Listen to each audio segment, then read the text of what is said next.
02034660. Sini saya akan mempresentasikan hasil telah jurnal saya dengan judul hubungan titer-widal dengan jumlah dan indeks trombosit penderita demam tifoid di Puskesmas wilayah Lombok Barat. Yang pertama, judul makalah terlalu panjang atau tidak terlalu panjang atau terlalu pendek. Iya, dengan judul artikel hubungan titer-widal dengan jumlah dan indeks trombosit penderita demam tifoid di Puskesmas wilayah Lombok Barat. Menggambarkan isi utama penelitian. Iya, judul tersebut menggambarkan isi utama penelitian, yaitu tentang hubungan titer-widal dengan jumlah dan indeks trombosit penderita tifoid. Cukup menarik. Iya, judul jurnal hubungan titer-widal dengan jumlah dan indeks trombosit penderita demam tifoid di Puskesmas wilayah Lombok Barat bersifat informatif, menjelaskan hubungan antar variabel, serta langsung menunjukkan populasi dan lokasi penelitian. Judul ini cukup spesifik dan tidak bersifat terlalu umum.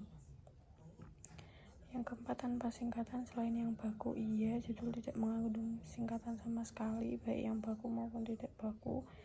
Semua istilah ditulis lengkap dan formal seperti titer-widal, jumlah, dan indeks trombosit tanpa pemakaian inisial atau akronim. Pengarang dan institusi, nama-nama ditulis sesuai dengan aturan jurnal. Iya, nama penulis dicantumkan lengkap, baik Larasati Widari, I Gusti Nyoman Ayu Danuyanti, Siti Zaitun, tanpa gelar akademik sesuai standar penulisan ilmiah. Afiliasi juga dijelaskan dengan menyebutkan instansi, yaitu jurusan analis kesehatan Poltekkes Kemenkes Mataram. Kemudian abstrak satu paragraf atau terstruktur. Iya, abstrak ditulis dalam satu paragraf panjang, namun di dalamnya secara eksplisit disisipkan subjudul seperti tujuan, metode, hasil, dan simpulan. Artinya penulisan mengikuti bentuk terstruktur satu paragraf yang lazim digunakan dalam beberapa jurnal ilmiah lokal. Mencakup komponen IMRAT, pendahuluan, metode, hasil, dan pembahasan. Iya, tidak. Abstrak mencantumkan subjudul tujuan, metode, hasil, dan simpulan. Artinya struktur yang digunakan adalah IMRAT tanpa discussion atau pembahasan secara eksplisit. Tidak ada bagian yang menjelaskan penafsiran hasil, keterkaitan dengan teori atau implikasi seperti yang menjadi ciri khas bagian pembahasan. Secara keseluruhan informatif. Iya, abstrak memberikan ringkasan yang lengkap, mengemukakan pentingnya diagnosis tifoid, menjelaskan metode observasional analitik, menyebutkan lokasi dan jumlah responden, memaparkan hasil uji korelasi dengan nilai P, dan menarik kesimpulan yang jelas. Tanpa singkatan selain yang baku. Iya, singkatan yang digunakan dalam abstrak MPV dan PDW merupakan istilah yang umum dan telah baku dalam bidang kesehatan, khususnya hematologi. Selain itu, istilah tersebut juga dijelaskan lebih dahulu sebelum digunakan. Kurang dari 250 kata. Iya, jumlah kata dalam abstrak sekitar 183 kata. Hal ini sudah sesuai dengan standar penulisan abstrak ilmiah yang maksimal 250 kata. Perhitungan dilakukan manual. Kemudian pendahuluan ringkas terdiri dari 2-3 paragraf. Tidak, bagian pendahuluan terdiri dari 6 paragraf yang masing-masing membahas latar belakang tifoid, definisi penyakit, pemeriksaan laboratorium, hingga dasar pemilihan variabel penelitian. Paragraf pertama mengemukakan alasan dilakukan penelitian. Iya, paragraf pertama menyebutkan bahwa Indonesia sebagai negara tropis memiliki kasus demam tifoid yang tinggi, didukung data WHO, serta pentingnya diagnosis yang akurat. Ini menjelaskan alasan pentingnya studi. Paragraf berikut menyatakan hipotesis atau tujuan penelitian. Iya, di paragraf ketiga pendahuluan, peneliti menuliskan bahwa belum ada penelitian tentang hubungan antara titer-widal dan indeks trombosit, dan karena itu penelitian ini dilakukan. Tujuan studi dinyatakan dengan jelas.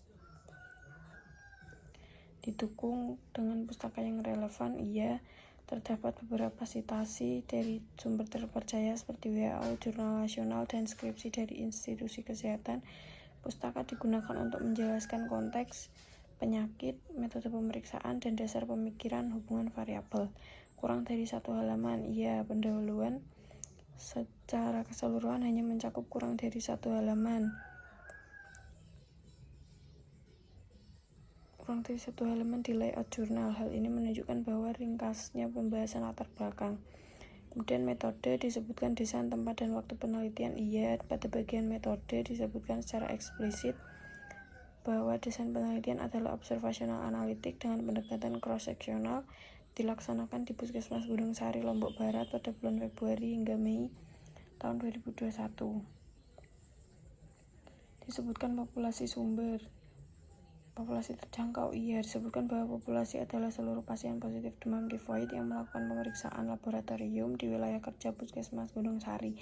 Populasi ini termasuk dengan populasi terjangkau dalam lingkup studi. Peneliti dijelaskan kriteria inklusi dan eksklusi. Tidak. Peneliti menyebutkan bahwa sampel diambil dari pasien demam tifoid yang bersedia menjadi responden, namun tidak mencantumkan secara spesifik kriteria eksklusi seperti pasien dengan komorbid atau kondisi lain yang dapat mempengaruhi hasil. Disebutkan cara pemilihan subjek atau teknik sampling. Iya, disebutkan bahwa teknik sampling menggunakan non-random purposive sampling, yang berarti pemilihan sampel didasarkan pada pertimbangan tertentu oleh peneliti. Disebutkan perkiraan besar sampel dan alasannya. Tidak. Meskipun jumlah sampel sebanyak 24 orang disebutkan, tidak terdapat alasan atau dasar perhitungan jumlah tersebut, misalnya menggunakan rumus tertentu atau mempertimbangkan prevalensi. Besar sampel dihitung dengan rumus yang sesuai. Tidak disebutkan adanya penggunaan rumus perhitungan sampel seperti Slovin dan Lemshow. Komponen-komponen rumus besar sampel masuk akal. Tidak relevan karena tidak ada rumus yang digunakan, maka poin ini tidak dapat dinilai.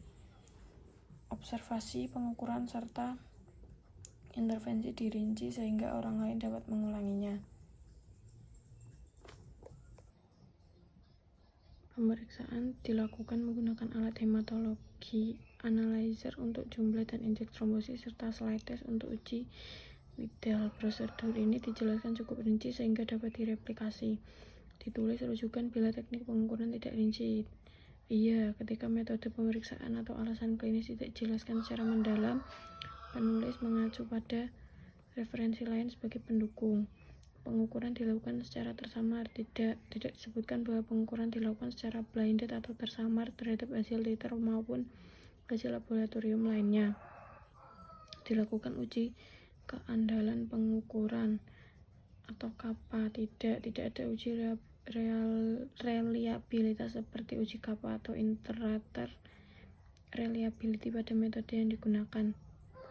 Definisi istilah dan variabel penting dikemukakan. Iya, MPV, PDW, trombositopenia, dan titer Widal dijelaskan dalam bagian pendahuluan dan pembahasan. Ini memberikan konteks teoritis pada variabel yang diteliti. Ethical clearance diperoleh. Iya, disebutkan secara eksplisit bahwa penelitian mendapat persetujuan etik dari Komite Etik Penelitian Kesehatan Poltekkes Kemenkes Mataram dengan nomor yang lengkap. Persetujuan subjek diperoleh. Ia dinyatakan bahwa partisipan adalah pasien yang bersedia menjadi subjek penelitian meskipun bentuk pernyataan tersebut tidak dirinci. Disebut secara analisis, batas kemaknaan, dan power penelitian. Tidak, penelitian menggunakan uji korelasi Spearman dan menyebutkan Cronbach's alpha 0,05, namun tidak disebutkan perhitungan power atau uji sensitivitas. Statistiknya disebutkan program komputer yang dipakai. Tidak karena tidak disebutkan program statistik apa yang digunakan untuk menganalisis data.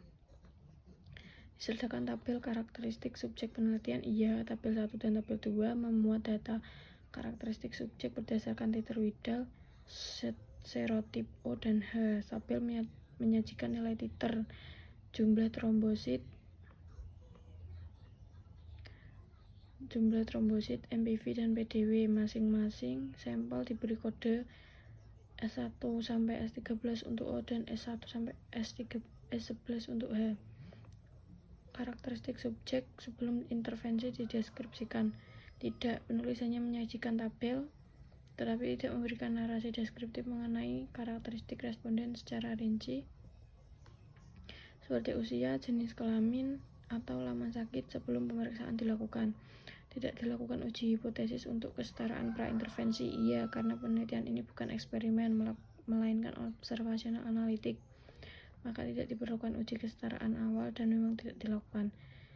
Disebutkan jumlah subjek yang diteliti, iya. Penulis secara jelas menyatakan bahwa jumlah responden adalah 24 orang, 13 dengan titer O dan 11 dengan titer H. Ini juga disebutkan dalam bagian metode dan hasil. Jelaskan subjek yang drop out. Tidak ada informasi apakah seluruh subjek menyelesaikan pemeriksaan atau ada yang keluar dari proses. Drop out tidak disebutkan sama sekali. Ketepatan numerik dinyatakan dengan benar, iya. Nilai trombosit dinyatakan dalam aturan MPV dan PDW dinyatakan dalam satuan MPV dan PDW dalam satuan FL. Penggunaan satuan konsisten, angka disajikan dengan ketelitian yang sesuai, tidak berlebihan. Penulisan tabel dilakukan dengan tepat, iya. Tabel tidak memiliki judul yang menggambarkan isinya. Baris dan kolom diberi label yang jelas dan penyajian data rapi serta terstruktur, tidak ada kesalahan ejaan maupun susunan. Tabel dan ilustrasi informatif dan memang diperlukan, iya. Tabel memberikan informasi penting tentang nilai titer dan parameter trombosit yang menjadi fokus penelitian. Tidak semua hasil di dalam tabel disebutkan pada nas, iya. Penulis hanya menyebutkan rata-rata dan nilai korelasi, tetapi tidak menjelaskan seluruh isi tabel secara mendetail di narasi teks. Semua outcome yang penting disebutkan dalam hasil. Semua hasil yang menjadi fokus penelitian, jumlah trombosit, MPV, dan PDW disebutkan, termasuk nilai rata-rata dan nilai P hasil uji Spearman. Subjek yang di drop out diikutkan dalam analisis tidak relevan, tidak disebutkan ada subjek yang drop out. Asumsinya semua subjek dianalisis, maka poin ini tidak dapat dinilai. Analisis dilakukan dengan uji yang sesuai, iya. Uji korelasi Spearman dilakukan sesuai untuk dua variabel numerik non-parametrik dan jumlah sampel kecil. Ditulis hasil uji statistik, degree of freedom, dan nilai P. Tidak, hanya nilai signifikan P yang disebutkan tanpa nilai degree of freedom, DF, atau statistik hitung seperti R atau T. Kemudian komponen jurnal, tidak dilakukan analisis yang semula tidak direncanakan, iya. Semua analisis terbatas pada hubungan antara titer Widal dan 3 parameter trombosit sesuai dengan tujuan yang ditetapkan di awal. Tidak ada eksplorasi data tambahan. Disertakan interval kepercayaan, tidak ada interval kepercayaan atau confidence interval yang disebutkan baik untuk nilai rata-rata maupun korelasi. Dalam hasil tidak disertakan komentar atau pendapat, iya. Hasil ditulis secara kolektif, secara objektif, dan hanya berisi data numerik tanpa opini atau interpretasi. Penafsiran disimpan di bagian pembahasan. Kemudian bagian pembahasan, semua hal yang relevan dibahas, iya.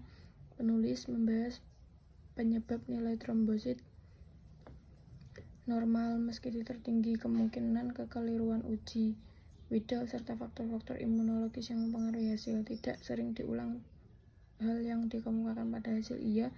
Hasil hanya dirujuk sebagai dasar diskusi, tidak ada pengulangan data angka secara utuh di bagian pembahasan. Dibahas keterbatasan penelitian dan dampaknya terhadap hasil, iya. Disebutkan bahwa jumlah sampel sedikit, belum ada standar nasional untuk titer Widal, dan informasi klinis pasien saat sampling tidak tersedia yang bisa mempengaruhi validitas hasil. Disebutkan penyimpangan protokol dan dampaknya terhadap hasil. Penulis menyebut bahwa penentuan titer Widal menggunakan perkiraan karena belum ada kesepakatan nilai baku yang dapat memunculkan bias interpretasi. Diskusi dihubungkan dengan pertanyaan penelitian, iya. Pembahasan kembali pada inti penelitian, yaitu apakah ada hubungan antara titer Widal dengan trombosit, dan dijelaskan bahwa hasil tidak menunjukkan hubungan yang signifikan. Dibahas hubungan dan hasil dengan teori atau penelitian terdahulu, iya. Penulis membandingkan Hasil penelitian ini dengan hasil dari Aurelia 19, Sugianto 2002, dan beberapa peneliti lain, baik yang mendukung maupun yang berbeda. Dibahas hubungan hasil dengan praktis klinis. Penulis tidak mengaitkan langsung penelitian ini dengan implikasi dalam praktik klinis atau pengambilan keputusan diagnosis atau terapi. Efek samping dikemukakan dan dibahas tidak relevan. Penelitian ini bersifat observasional tanpa intervensi atau pemberian terapi, sehingga efek samping tidak relevan. Sebutkan hasil tambahan selama observasi. Iya, penulis menyebutkan bahwa meskipun titer tinggi, trombosit tetap dalam batas normal, dan ini menjadi temuan yang dibahas lebih lanjut.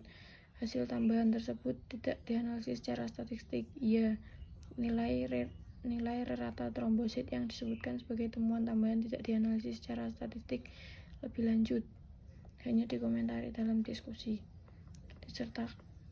Kemudian disertakan simpulan utama penelitian. Iya, simpulan disajikan secara terpisah dan menyatakan secara eksplisit bahwa tidak terdapat hubungan antara titer vital dengan jumlah dan indeks trombosit. Simpulan didasarkan pada data penelitian. Iya, simpulan sesuai dengan hasil uji Spearman yang menunjukkan nilai P lebih dari 0,05 pada semua hubungan. Simpulan tersebut sahih. Iya, simpulan valid karena berbasis langsung pada hasil analisis statistik yang telah dilakukan. Tidak ada generalisasi atau klaim berlebihan. Disebutkan generalisasi hasil penelitian. Tidak ada bagian yang menyebutkan bahwa hasil dapat digeneralisasi ke populasi yang lebih luas. Hasil hanya terbatas pada lokasi dan sampel ini saja. Disertakan saran penelitian selanjutnya. Tidak, peneliti tidak menyatakan saran eksplisit untuk penelitian berikutnya, meskipun menyebutkan beberapa keterbatasan yang seharusnya bisa dijadikan landasan untuk saran. Ucapan terima kasih ditujukan pada orang yang tepat. Iya, ucapan terima kasih ditujukan kepada semua pihak yang membantu pelaksanaan penelitian, meskipun tidak disebutkan secara rinci. Ucapan terima kasih dinyatakan secara wajar. Iya, ucapan disusun dengan sopan, tidak berlebihan, dan tetap sesuai konteks ilmiah. Daftar pustaka disusun sesuai aturan jurnal. Iya, format daftar pustaka konsisten dan sesuai dengan referensi jurnal, yaitu mencantumkan nama penulis, tahun, judul, dan sumber yang baik. Kesesuaian sitasi pada nas dan daftar pustaka. Iya, semua referensi yang dikutip dalam teks tercantum dalam daftar pustaka, dan sebaliknya tidak ada daftar pustaka yang tidak dikutip teks.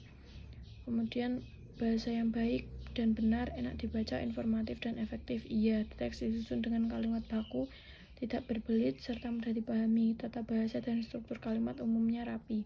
Makalah ditulis dengan ejaan yang taat asas. Iya, penulis mengikuti kaidah ejaan bahasa Indonesia yang baik dan benar. Tidak ditemukan kesalahan ejaan mencolok atau pelanggaran poebi.